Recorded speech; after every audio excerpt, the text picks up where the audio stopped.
Hello dear, welcome करता हूँ YouTube channel Rahul Mishra nursing पे। माय डियर, आज की इस वीडियो में हम लोग बात करने वाले हैं। तमाम बहुत सारे लोग हमें मैसेज कर रहे हैं। मैं इस पर जो है वीडियो बनाना नहीं चाह रहा था, बट फिर भी बहुत सारे लोग हमें बोले कि क्या होगा, कुछ इस पर बोलिए। कुछ जो पोस्ट मतलब जो बी फार्मा है और जो डी फार्मा है जिस पर केस हुआ है, सुप्रीम कोर्ट में मामला है, तो उस पर कुछ बोलिए। क्योंकि आप लोग को पता होगा कि सुप्रीम कोर्ट में फैसला को रिजर्व रख लिया गया है, सुरक्षित रख लिया गया है।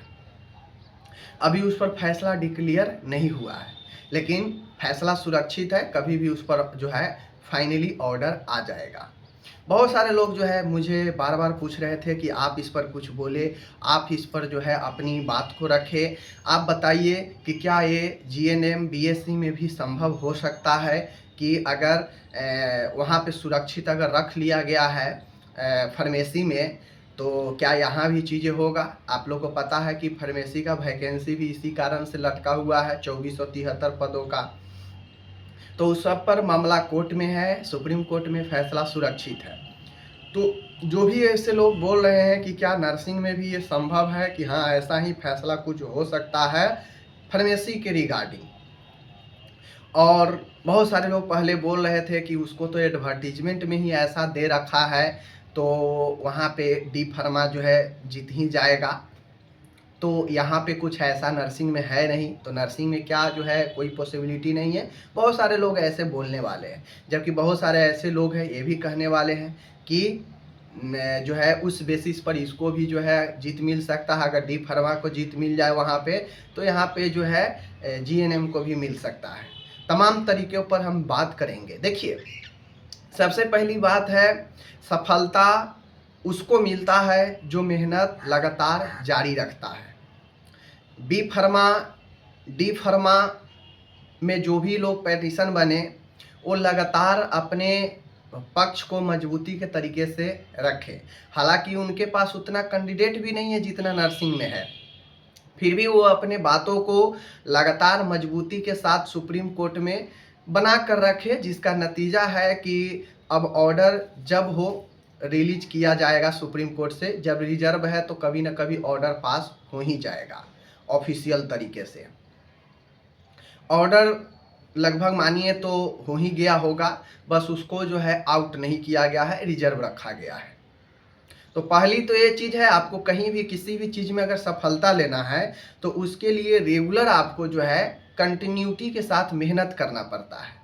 यही चीज़ आपको बताया हर एक पैटिशन ने।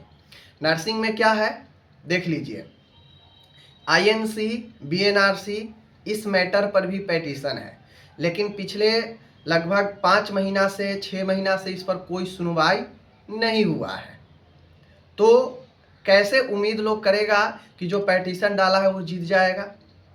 भाई, आप मेहनत नहीं कर रहे हैं, समय पर जा नहीं रहे हैं, डेट नहीं ले रहे हैं, कहाँ से जीतने की पॉसिबिलिटी है।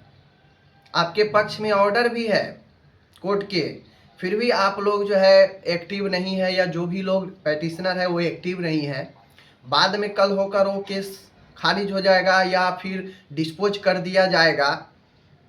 बोलेंगे कि ए हो गया, ओ हो गया, दिस हो गया, डैट हो गया।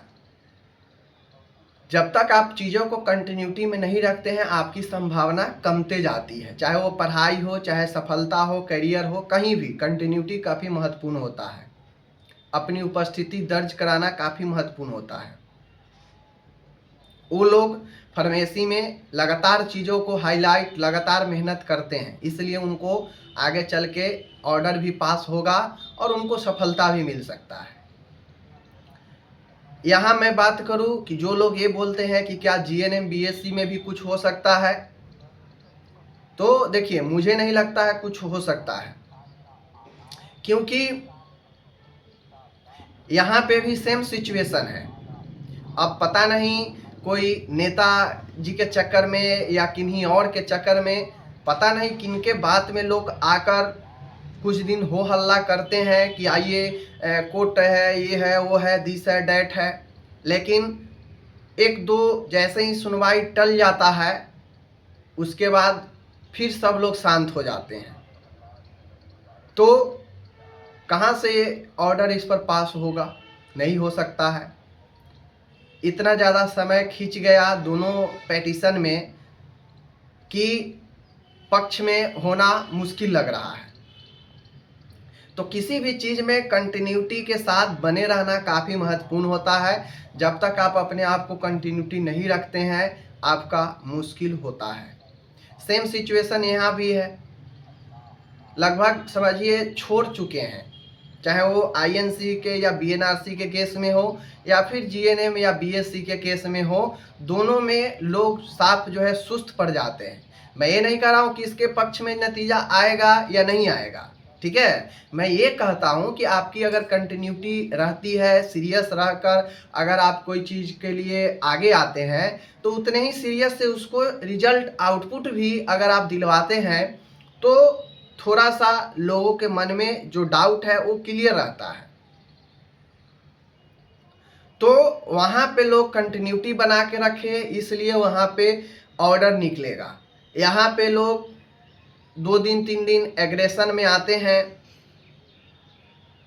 लगता है उनको कि सुनवाई हो जाएगी, चीज़ें क्लियर हो जाएंगी, लेकिन फिर 2-3 दिन के बाद आराम से शांत हो जाते हैं।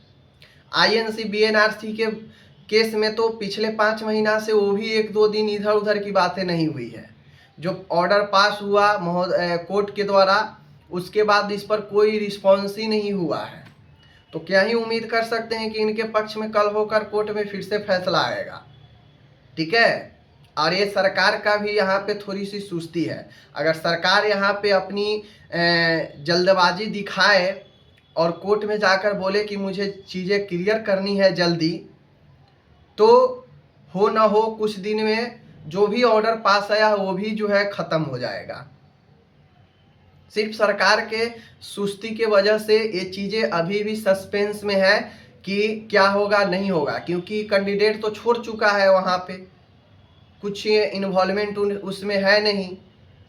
सरकार भी सुस्त है। न तो सरकार अपन तेज़ी दिखाए, जल्दबाजी करे, कोर्ट जाए कि जल्दी चीज़ें हमें क्लियर करना है, इस पर आप कुछ ऑर्डर पास करें, पेटिशनर आ नहीं रहा है, ऐसा कुछ करके अगर सरकार के वकील दलील दे, तो वो भी जो बची खुशी कसर है, लोगों की आस है कि ऑर्डर में क्या होगा आगे, वो भी जो है ख़त्म हो सकता है। क्योंकि आप जा ही नहीं रहे हैं, आपके पक्ष में एक ऑर्डर होने के बाद भी एक्टिव नहीं है, तो मुश्किल है। बात समझ गए? तो यही सारे चीज़ है। बाकी जो लोग ये कहते हैं कि वहाँ हो गया तो यहाँ क्या होगा, तो यहाँ वही होगा जो आप देख रहे हैं कि कोई भी पेटिशनर एक्टिव नहीं है, तो वही होगा कि सारा जो है पक्ष में नहीं आएगा। सीधी सी बात है। बात समझ गए? तो आप समझ लीजिए। बाकी जो सही होता है मैं वो बोलता हूँ, जो गलत होगा वो मैं बोलूँगा, चाहे वो जीएनएम या बीएससी किसी के पक्ष में हो। तो मिलते हैं अगले वीडियो में। अपनी ख्याल रखिएगा। धन्यवाद।